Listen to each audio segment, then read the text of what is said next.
शीतला माई।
बैठल भजन सुनावे साधु संत कम हवे लेकिन वहाँ खटिक जाते हैं साधु संत फकीर सजने के।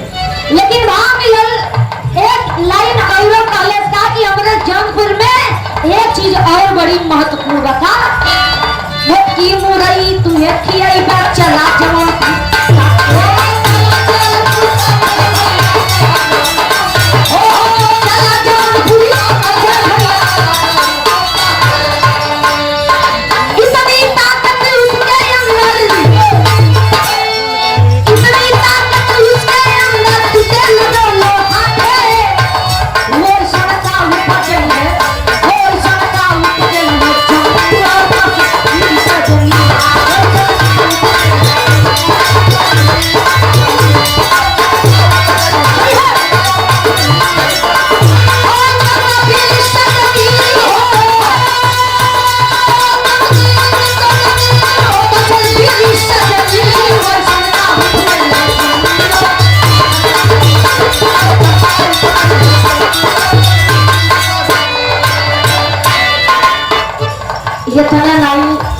मुरई का प्रचारण लेना हद था और सीजू आदमी बदले है का बने तेल हिमताजी कंपनी जग में ये अंधी भागी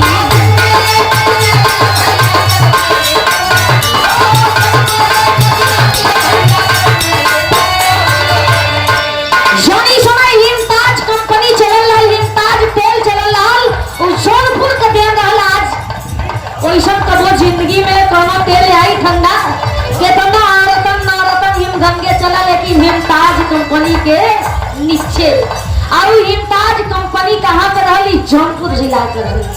अरे बने तेल हिमताज कंपनी जग में एक निराली अरे उसी रोड पे आगे चली गए। ये नौजवान भैया लोगों शुक्रिया अदा करने वाली चीज नहीं है ये बड़ी महत्वदायी चीज है बड़ी अंदरूनी चीज है हर एक लोग नहीं के जान पाई।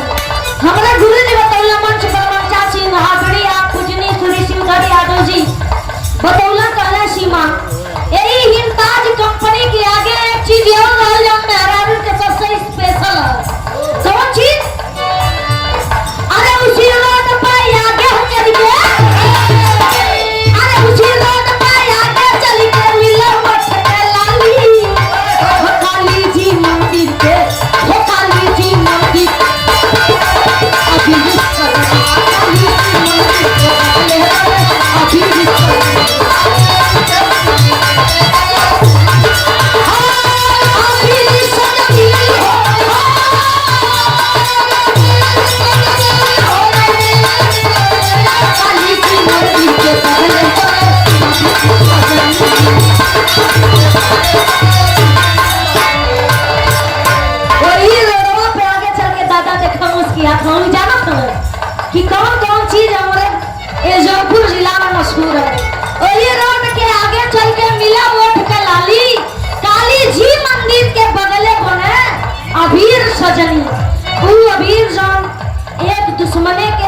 में जोड़ लेला। आजड़िया विराह के बड़े ही सुंदर गायक राम शब्द यादव हुसैनाबाद की सरजमी से गुरु गणेश जी के अखाड़े के आप बड़े ही सुंदर कलाकार हैं। आपकी कोमल कर से 51 रुपए का पुरस्कार मिला। बहुत प्रणाम, आशीर्वाद की चाह है। सब भैया बाबू लगन की प्राण बापा लगी है, आशीर्वाद की चाह है। ये तना नहीं और बताई गई का और शेर साहू ने बनवाया है, शेर साहू ने बनवाया शाही फूल है कितना प्यारा।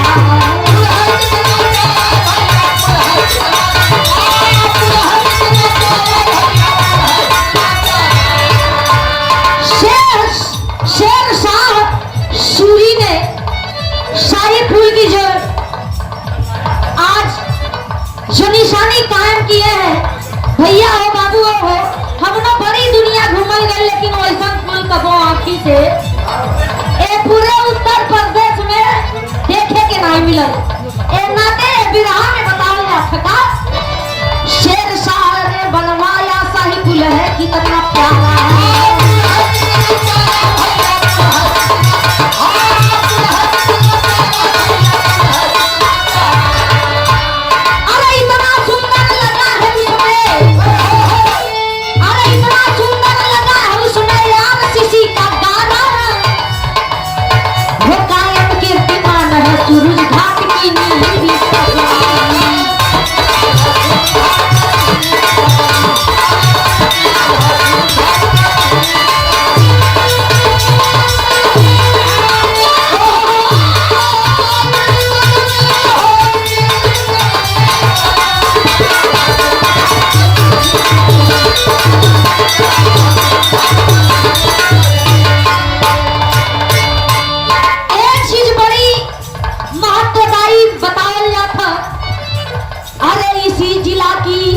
सीन है पिक्चर जो नदिया के पार।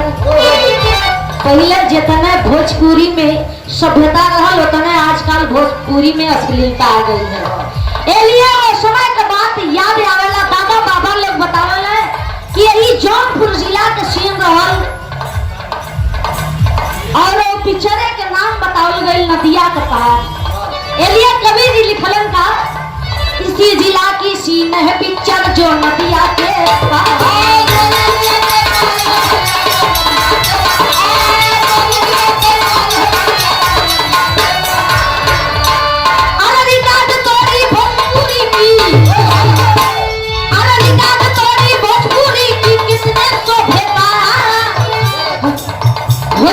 चंदन गुंजा, हो जिसमें चंदन गुंजा